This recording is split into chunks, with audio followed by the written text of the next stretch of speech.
시작. 1. 1등으로 하느님을 섬겨라.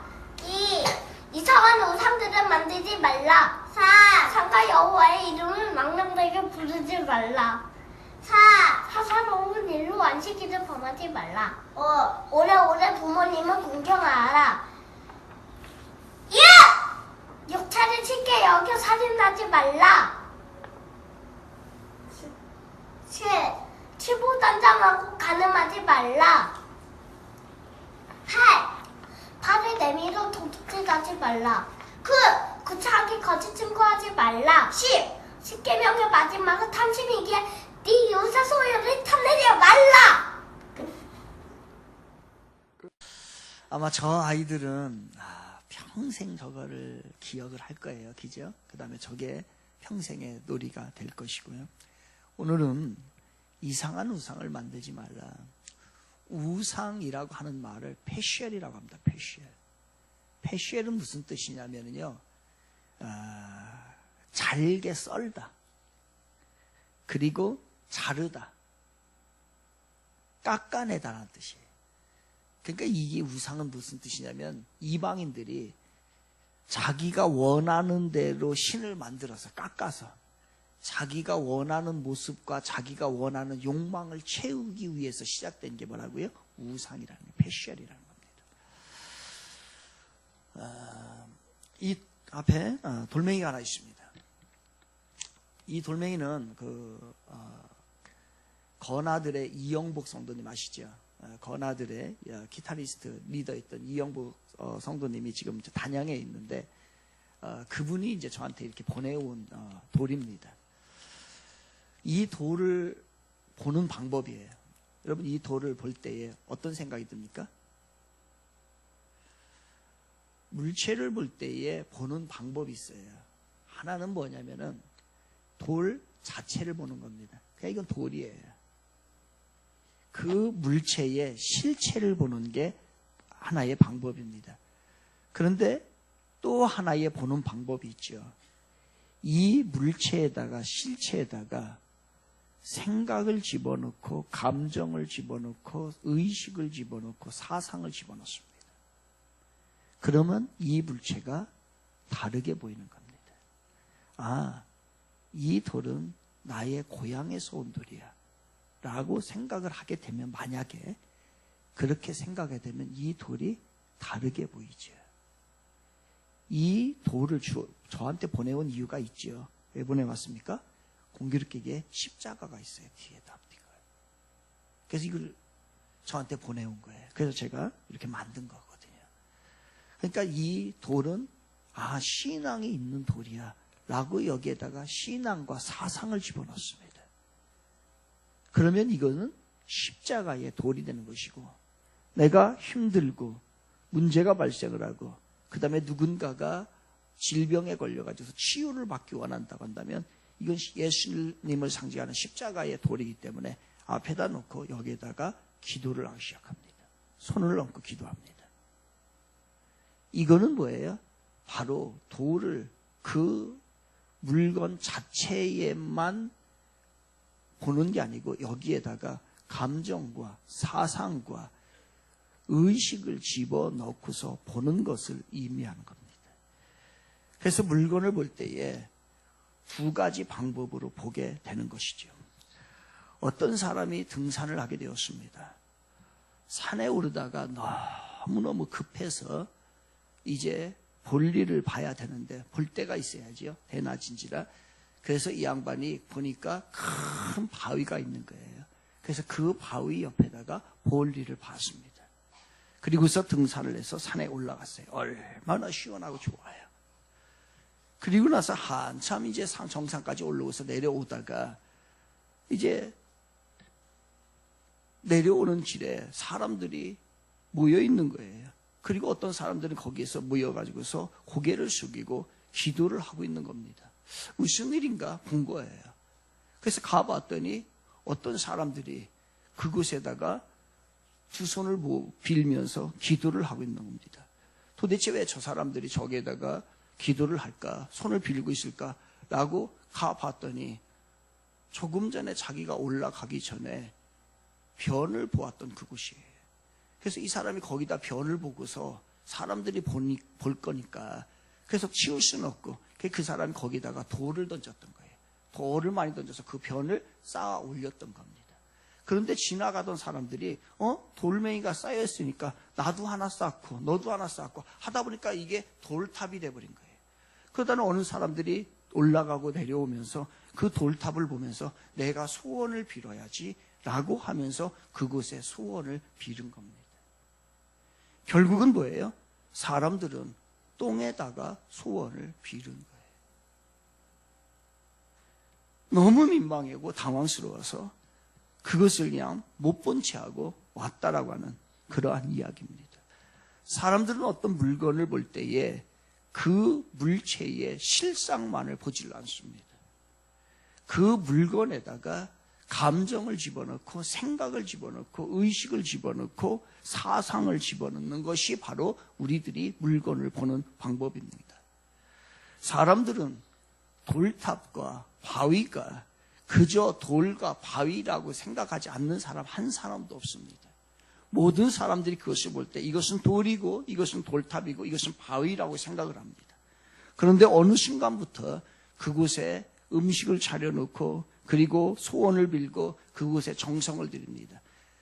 자기의 감정을 그 돌탑에다가 그 바위에다가 감정과 사상과 생각을 거기다 집어넣게 되면 어느 순간에 거기에다는 음식이 차려지고 그리고 자기의 정성을 그곳에 들이게 되는 거죠.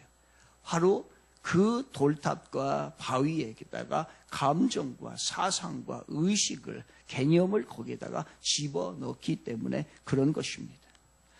지금 사람들이 잘 사용하지는 않지만은 옛날에 전기가 없었을 때는 초라고 하는 것을 사용했습니다. 이 초를 사용합니다. 그런데 지금 이 초에다가 사상과 감정과 자기의 신앙을 집어넣게 됩니다. 그러면 사람들이 우리 조상들이 그곳에다 초에다가 소원을 빌기 시작을 하죠. 그러면은 이 보잘것없는 초가 그 안에 사상이 들어가고 감정이 들어가고 생각이 들어가기 시작합니다. 그러면 나중에는 이 초는 신성하게 되는 거예요. 그래서 초에다가 불을 켜놓고 그것에 기도하게 되고 소원을 빌기 시작을 하게 되는 거죠. 나중에는 이것이 어떻게 되는 겁니까? 우상화가 되는 거예요. 오늘날도 마찬가지입니다. 무슨 사건이 있을 때 촛불 집회라고 하는 것을 하게 됩니다. 바로 국가에다가 어떤 시위를 할 때 촛불을 켜놓고서 시위를 하기 시작합니다. 촛불은 아무것도 아닙니다. 불 켜는 것 그것은 어떤 어둠을 밝히려고 하는 것이 아닙니다. 그런데 그 촛불에다가 사상을 집어넣고 이념을 집어넣고 생각을 집어넣고 감정을 집어넣기 시작합니다. 그러면 그것이 하나의 시위가 되는 것이고 그것이 하나의 사상이 되는 것이고 하나의 전체적인 생각이 되어서 그것이 큰 힘을 발휘하게 되는 거죠. 우리 안에는 이런 것들이 너무너무 많습니다. 요즘 가끔 이제 우리 아이들이 지난번에 이제 몇 주 전에는 우리 예동이라는 애가 뭐 이렇게 옛날 말하면 슈퍼맨, 스파이더맨, 그 번개맨 같은 거 옷을 입고 오는 경우가 제가 한 번 봤는데요. 우리 주빈이도 예외는 아니었습니다. 우리 주빈이도 어렸을 때에 제가 굉장히 좋아했던 것은 스파이더맨이에요. 스파이더맨인데 유치원에 다닐 때 선교지에 있을 때입니다. 유치원에 다닐 때에 스파이더맨 교복이에요. 쟤는 이제 스파이더맨을 그 옷을 입고 다닙니다. 그러니까 이 스파이더맨을 입으면 제가 이상해져요. 갑자기 막 아무것도 안 나오는데 칙칙거립니다. 여기서 뭔가 이제 거미줄이 나오는 거죠. 그리고 이제 그 옷만 입으면 어디로 올라가 자꾸. 침대에 올라가, 담벼락에 올라가. 그러다가 떨어져가지고 저기 다친 적도 있습니다. 그러니까 옷을 입게 되면 그 옷이 아니라 거기에는 그 사상이 들어가기 시작을 합니다. 그래서 내가 마치 스파이더맨이 된 것처럼 스파이더맨과 행동을 하게 됩니다. 이것이 나중에 지나고 나면은 세월이 한참 흐르고 나면 어떻게 되겠어요? 바로 이게 이제 우상이 되는 거예요. 슈퍼맨이 우상이 되는 것이고 스파이더맨이 우상이 되는 거예요. 그럼 나중에 이럴지도 모릅니다. 정말 이럴지도 모릅니다. 스파이더맨 종교가 생길지도 몰라요. 그래서 그 민족들이, 그 족속들이 나중에는 거미를 섬기고 거미를 신성시 여기는 그러한 일이 있을 수가 있는 것입니다. 이게 뭐냐면 다시 다 우상화가 되는 거예요. 이런 북한의 곳곳에, 북한에는 여러분들 북한 이렇게 그 소개를 하는 뉴스라든가 그런 것을 보게 되면은 김일성 사진, 정일 사진, 김정은의 사진을 놓고 동상을 세워놓게 됩니다. 이런 걸 많이 보셨지요. 이것은 왜 그럴까요? 집집마다, 심지어는 집집마다의 김일성으로 하나 통일하겠습니다. 김일성 동상을 세워놓고 김일성 사진을 놓고요. 심지어는요, 우리가 북한 사람들 오게 되면 여기 다 김일성 배지를 달게 됩니다. 그들은 왜 그럴까요? 왜 이런 일을 벌이는 걸까요?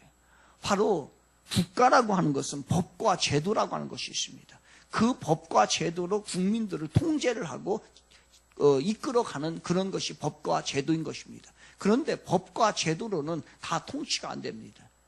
무엇이 안 되느냐? 외적으로는 법과 제도로 통치가 되지만은 이 백성들의, 국민들의 마음은, 생각은 통치를 못합니다.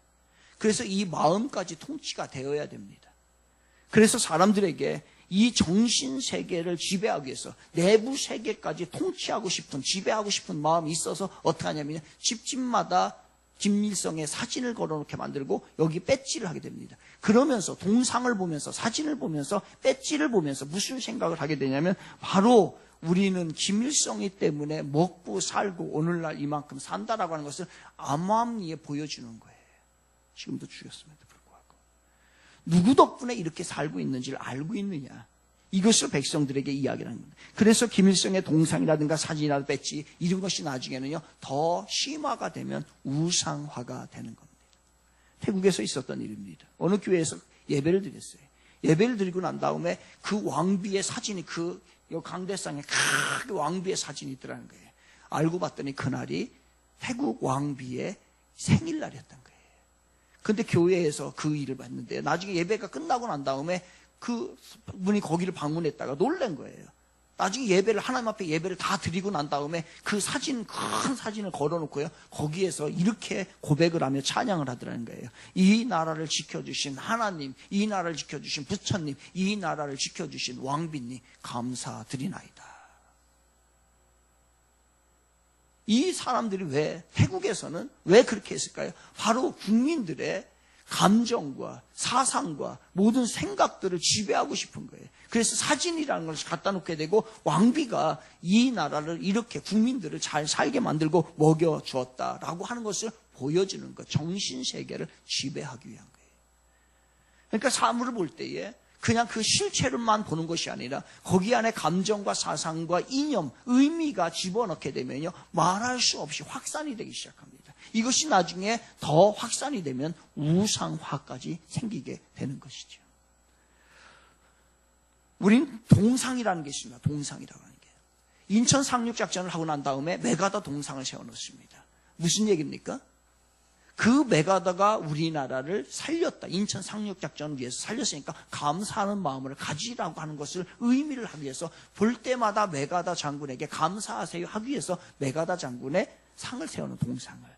지금 이순신 장군도 마찬가지입니다. 우리 어린 시절에, 지금은 없죠. 지금 없는데 우리 어린 시절에 학교 가보면요 거의 다 세종대왕이나 이순신 동상을 세워놓게 됩니다. 왜 그런 걸까요? 그것은 바로 저 이순신 동상을 보면서 이순신 장군이 우리나라를 살렸고 그 다음에 세종대왕이 한글을 만들어서 우리 국민들에게 우매함을 깨워줬다, 감사하자라고 하는 것을 은연중에 동상, 그분은 죽었지만 그 동상을 세워놓음으로써 그러한 사상을 가지라고 하는 겁니다. 그래서 과거에 황제들이 했던 일이 있어요. 황제들은 어떻게 하냐면 황제들은 다 동상을 세웁니다. 자기가 지배하는 모든 영역, 주요 요지에 황제의 동상을 세웁니다. 그 얘기는 무슨 얘기예요? 나는 여기에 올 수 없다는 거예요. 몸은 하나이기 때문에 올 수 없지만은 이 황제의 동상을 볼 때마다 감사하고 그리고 그것을 위해서 경배하라는 거예요. 그러니까 내가 황제가 직접 다닐 수는 없지만 그러나 황제의 동상이기 때문에 지나가다가 황제의 동상을 보면은 만난 것처럼, 직접 만난 것처럼 예의를 표하고 절을 하고 그 다음에 기도를 하고 감사를 표하라고 하는 것입니다. 그래서 황제들이 나라를 지배할 때에 항상 동상을요 많이 세워놓는 이유가 거기 있습니다. 이것이 나중에서 로마에서는요 황제 숭배까지 가게 되는 거예요. 황제 숭배까지. 우상화죠. 사실 지금도 마찬가지입니다, 여러분. 지금도 마찬가지.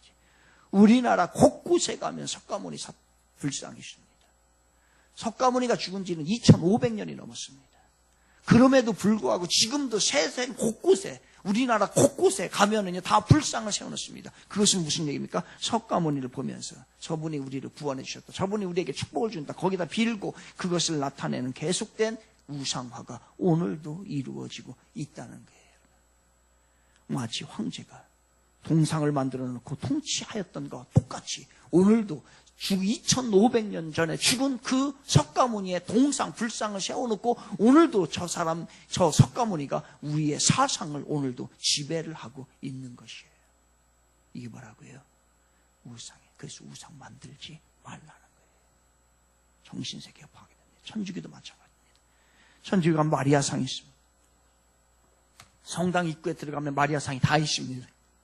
그리고 천주교와 관련된 기관, 학교, 그 다음에 병원 이런 데 가면 다 마리아상을 해놓게 됩니다. 심지어는 어떤 집에 가게 되면요, 다 집집마다 마리아상을 다 해놓게 됩니다. 우리나라는 좀 천주교는 덜합니다만은 제가 필리핀에 선교할 때 보면 집집마다 전부 다 마리아상을 아주 정원 최고의 장소에다가 코너에다가요, 가장 중요한 아주 좋은 곳에다가 마리아상을 다 세워놨습니다. 막 이렇게 해가지고서.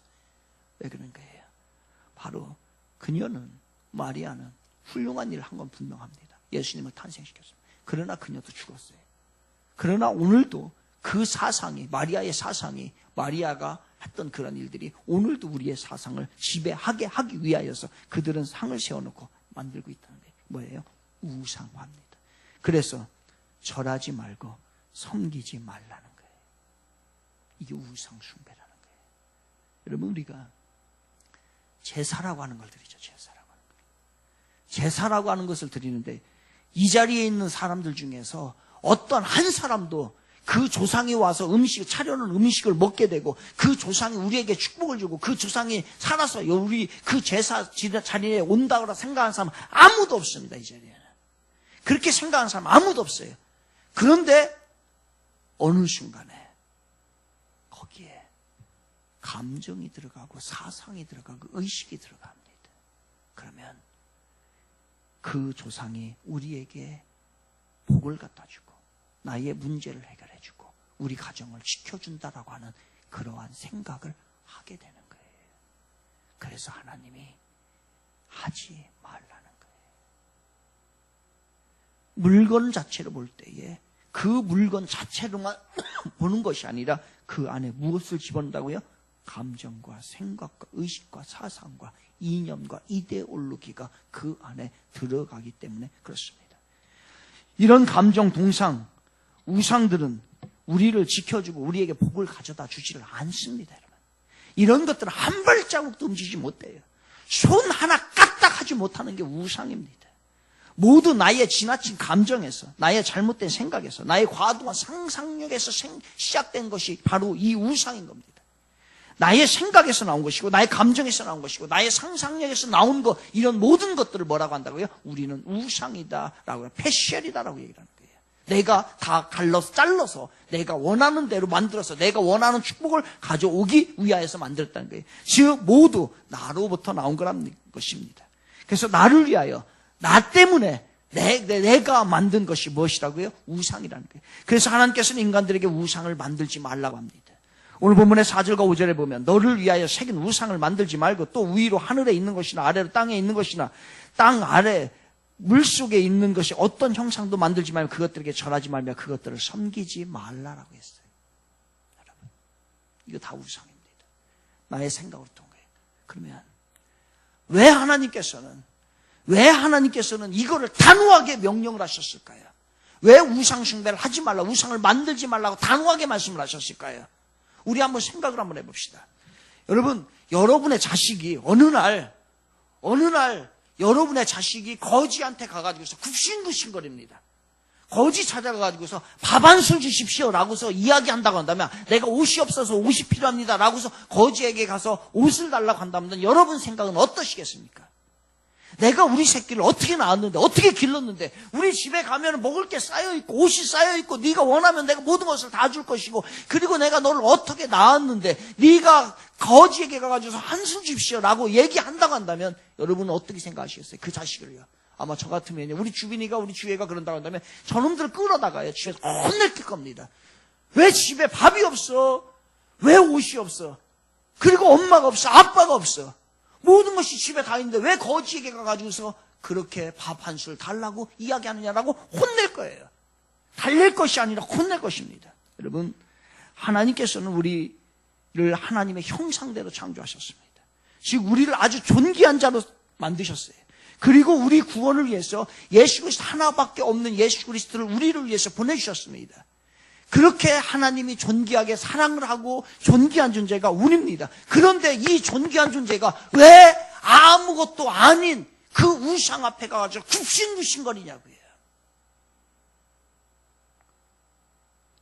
죽어있는, 살아있지도 못하고, 아니 밥 한 술 주지 못하고, 발 하나 까딱하지 못하고, 손가락 하나도 까딱하지 못하는 그 우상 앞에 가가지고 밥 한 술 주십시오 라고 이야기한다고 한다면 하나님이 얼마나 화가 나시겠냐고요.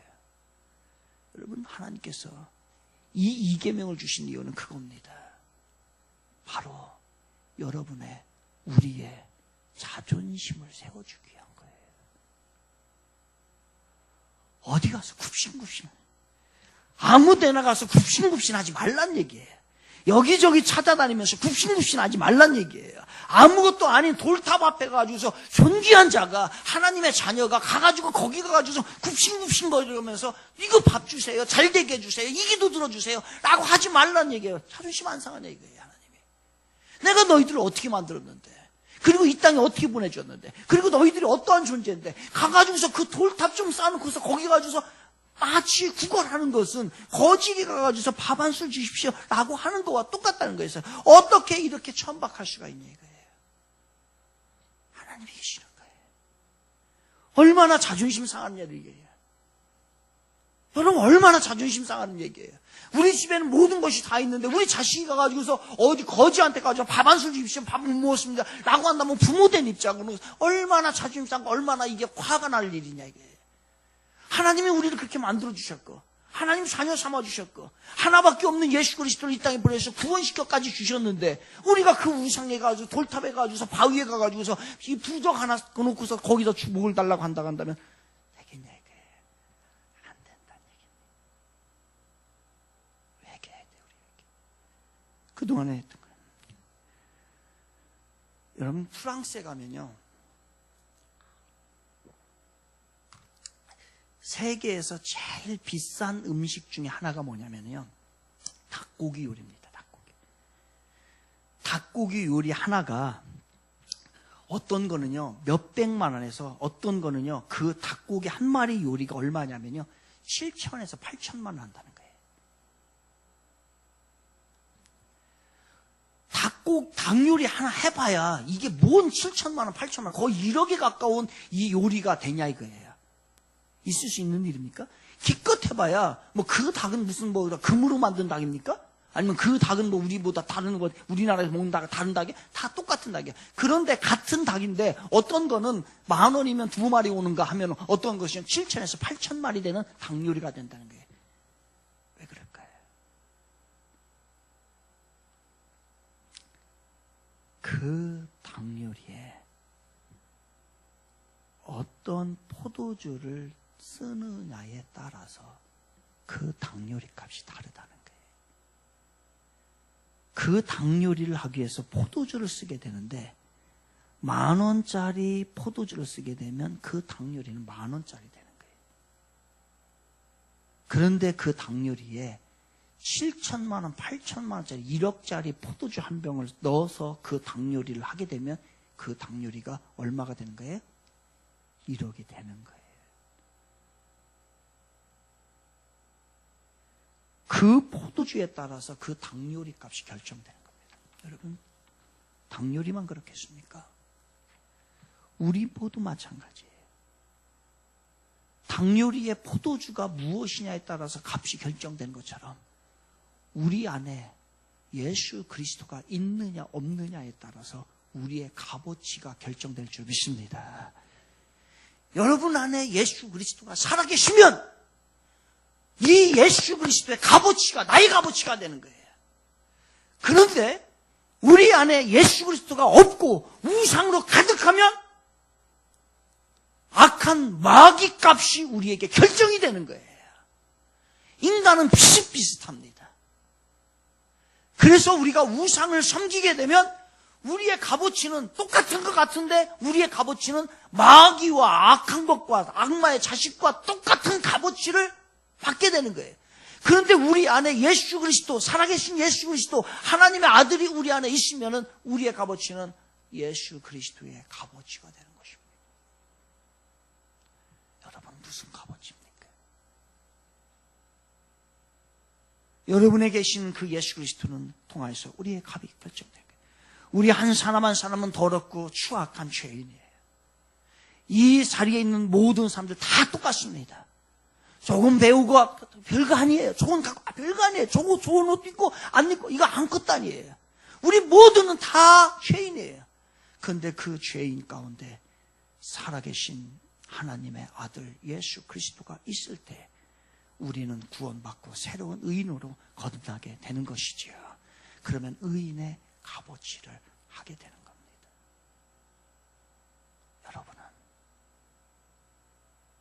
여러분은 얼마짜리 당렬이에요?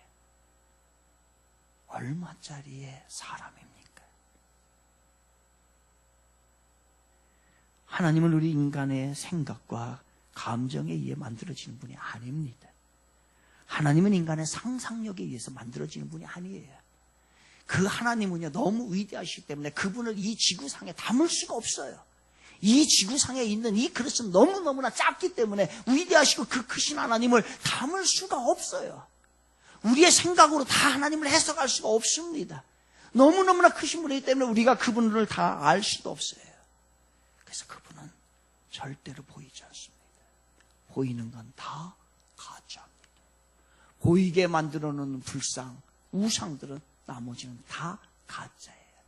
이 세상은 그 위대하신 분이 만들어진 작품에 불과한 것이죠. 그런데 요즘은 눈으로 보는 시대입니다. 그래서 사람들은 눈에 보이는 것을 믿고 보이는 것을 따라갑니다. 그러나 하나님은 절대로 인간의 눈에 보이지 않아요. 보이게 만들 수도 없고 보이는 건 모두 가짜입니다. 보는 것에 익숙해지면 신앙이 망가져요, 여러분. 어떤 사람들 보면 자꾸 보려고 해요. 아니에요. 하나님은 보는 게 아닙니다. 하나님은 느끼는 거예요. 살아계신 하나님을 느끼는 거예요. 그 느낌이 있을 때 우리는 신앙을 갖는 거예요. 사람들은 자꾸 보려고 그래요. 그래서 절에 다니던 사람이 교회로 옮기면 어려워요. 왜 어려운지 아십니까? 매번 보던 것이 있는데 교회에 오면 보이는 게 없거든요. 그래서 신앙생활하기 어려워요. 천주교 다니는 사람이 교회에 오면 신앙생활 잘 못합니다. 왜냐하면 거기는 보이는 게 있어요. 근데 교회에 오면은 기껏 보여봐야 요 십자가, 이거 십자가도 떼자고 하는 주의자들도 있어요. 이것도 우상이다라고 해서 말을 합니다. 안 보입니다, 여러분. 교회는 보는 종교가 아니에요. 뭐 하는 거라고요? 느끼는 거예요. 우리 주님이 살아계신 걸 느끼는 거예요. 느끼십시오. 보려고 하지 마세요. 자꾸 환상 보고 환청 듣고 이 사람들 다 하나님 못 만난 사람들이에요. 이거 아니에요. 느끼는 거예요. 보이는 것들이 있다면, 만지는 것이 있다고 한다면 쉽겠지요. 그러나 그렇지가 않습니다. 그래서 교회 또 반대로 말하면은 믿음이 없이 교회 다니다가 불교와 천주로 가면요, 사람들이 신앙생활 폭 빠져버립니다. 왜 그래요? 보이니까. 안 보이다가 보이니까. 우리를 섬기지 않고 우상을 섬기지 않고 하나님을 섬기는 사람들에게는 하나님께서 약속해 주십니다. 어떻게 해요? 천대까지 은혜를 주시겠다고요. 이게 엄청나게 큰 은혜인 거예요. 그래서 6절에 보면 나를 사랑하고 내 계명을 지키는 자에게는 천대까지 은혜를 베푸느니라. 이 은혜가 여러분의 가정에, 여러분의 삶에 있기를 바랍니다. 저는요, 우리나라에 이 은혜가 있어야 되는데 큰일입니다. 우리나라가 어디하고 같냐면요, BC 586년하고 똑같아요. 성경에 BC 586년. 586년에 이스라엘이, 남유다가 바벨론의 포로로 잡혀갑니다. 왜요? 바벨론이 잘해서가 아니에요. 이스라엘이 잘못했기 때문에. 제 개인적인 생각은 그래요. 지금 꼭 우리나라와 일본과의 관계가 남유다와 바벨론의 관계 같아요. 저 아베 총리가 바벨론의 왕 느부갓네살 왕 같아요. 그리고 우리나라 대통령들이 꼭 남유다의 마지막 왕이었던 시드기야 왕 같아요. 눈이 멀고 감옥에, 느부갓네살 왕에 의해서 감옥에 잡혀가고. 다 왜 그래요? 하나님을 잘 섬기고 진리대로 가야 되는데 우리가 어느 순간부터 하나님은 천박한 하나님, 그리고 온 세계가, 온 나라가 우상으로 가득한 나라가 돼서 이제는 보다 못해 하나님이 처리할 시점이 되지 않았는가라는 생각을 하게 됩니다. 그래서 BC 586년에 남유다가 바벨론의 느부갓네살 왕한테 망하기 시작합니다. 그러한 징조와 비슷하네. 그러한 때에 저는 미국의 기독 실업인 아더 미다스를 여러분에게 소개를 합니다. 미국 기독 실업인이었던 아더 미다스는 과거의 미국의 10대 재벌 중에 한 사람이었어요. 그 사람이 우리 한국의 대학교 선교단체에 50만 달러를 기부를 합니다. 우리나라 말로 하면요, 6억에서 7억 정도를 기부를 하죠. 그건 아무것도 아닙니다. 그 아더 미다스가 선교재단을 설립을 하게 되는데 그 설립을 위하여서 얼마를 기부하게 되냐면요, 7억 달러를 기부합니다. 7억 달러는 얼마죠? 따져보니까 8,500억 정도가 돼요. 이 양반이 아더 미다스가. 그 외에 구제하며 봉사하는 일, 많은 재산을 쓰는데 어느 날 기자가 그에게 성공 비결을 묻습니다. 당신 이렇게 성공한 이유가 뭐예요? 라고 물었더니 그는 빙그레 웃으며 이렇게 이야기합니다. 글쎄요, 제가 남보다 특별히 머리가 더 좋은 것도 아니고 더 많이 노력한 것도 아닙니다. 다만 저는 다음과 같은 5가지 생활 신조를 갖고 살아갑니다. 첫째는 뭘 것 같아요? 주일 성수. 첫째는 주일 성수요. 둘째는 온전한 11조 생활이요. 셋째는 하루의 첫 시간을 기도로 시작하는 것이요. 넷째는 예수님을 가정의 주인으로 모시는 것이요. 그리고 5째는 시간과 돈을 선한 사업에 사용하는 것 등입니다. 다른 거 아무것도 없습니다. 라고 아더 미다스가 이야기합니다. 한마디로 정리한다면 아더 미다스는요, 하나님 중심으로 철저히 하나님 제일주의로 살았을 때 그러한 위대한 업적을 이룰 수 있었던 것이죠. 여러분, 하나님이 당연히 보장해 주시죠. 당연히 함께 주시죠. 이 은혜가 여러분의 가정에 임하시기를 바라겠고 우리나라에 임하기를 주님의 이름으로 축원을 드리겠습니다. 기도합니다.